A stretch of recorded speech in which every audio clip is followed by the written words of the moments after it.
if wisdom is an intellectual virtue, if it's something that is an excellence of the intellectual part of you, practical wisdom is the excellence that helps you make good decisions about what to do, how to live, how to conduct yourself.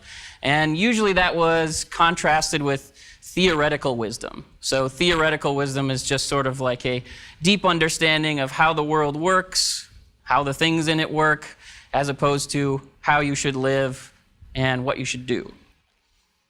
And my main questions in my research are, what is the nature of wisdom? What's a wise person like? Right? And you can think about that at a variety of levels. You can think of what would a sort of truly perfect wise person be like?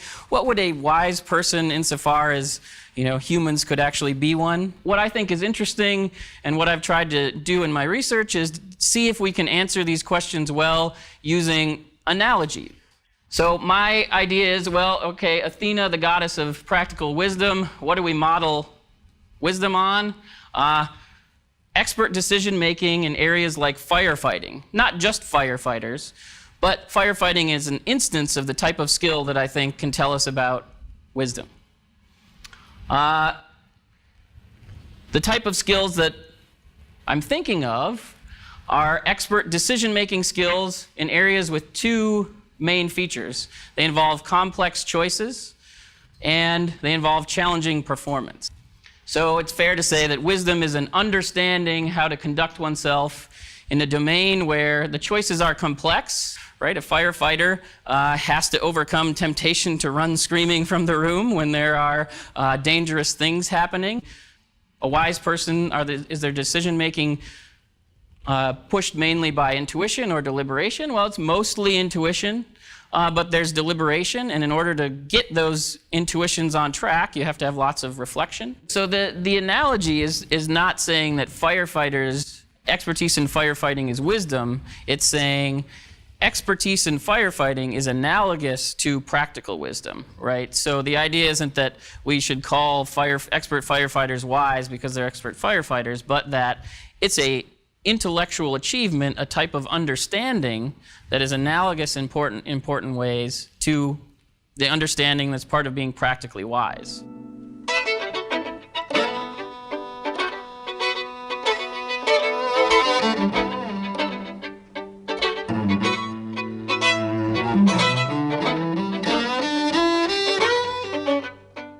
What we've heard earlier today, as well as I think a lot of lay intuitions, is that generally speaking, for wisdom, it's beneficial to accumulate a body of knowledge, to have experiences, to become an expert, so that you can then apply that to other situations and bring about positive outcomes.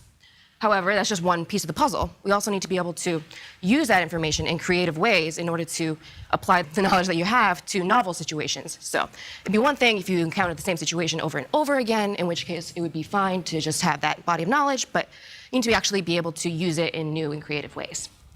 But a question is, does expertise always lead to greater creativity? We took a group of native Mandarin speakers learning English as a foreign language who lived in the United States in Chicago. And we gave them 3 insight tasks. So they were randomly assigned to do the entire task in either Mandarin, their native language, or English, their foreign language. In all these cases, you are required to relax some certain assumptions about what the solution could be or how to approach the problem.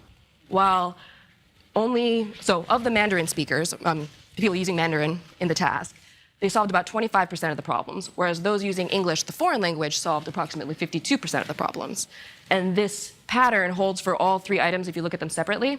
So here we show that using a foreign language can affect creativity, actually enhance creativity in the case of these kind of lateral thinking, thinking outside the box insight problems where there's a single solution to converge on. But we wanted to see if that could also apply to other types of creativity. For instance, aesthetic thinking. Would using a foreign language actually help you create better works of art, for instance? So we had people design T-shirts. In this case, these were native Hebrew speakers with English as a foreign language in Israel. People who made the designs in the foreign language were rated as significantly more creative than those who had designed it in the native language. So far, we've shown that using a foreign language can affect creativity both for insight-type tasks that require sort of lateral thinking, thinking outside the box, as well as a more kind of aesthetic thinking sort of paradigm. So for the last experiment, we had native Hebrew speakers learning English as a foreign language, and we had them draw aliens. So the Hebrew, the native people, they drew significantly more standard human attributes, so relatively less creative given that proxy. And interestingly, there was no difference at all between the Hebrew English and the English English, which is notable considering that the Hebrew English group did not read a word of English text. Really a priming thing as opposed to a processing of the foreign language that leads to enhanced creativity. Overall, in summary, it would seem that using a foreign language benefits creativity for both insight type tasks as well as for more kind of general aesthetic sort of creativity tasks, as well as the fact that simply priming the foreign language may be sufficient to increase creativity, at least for this latter type of task. Relating this back to wisdom, while it generally seems intuitive that the more expertise you have, the more experience you have, the more wise you could be, it could be that in some cases, the lack of experience could actually help contribute to more creative thought and potentially contribute to wiser decisions.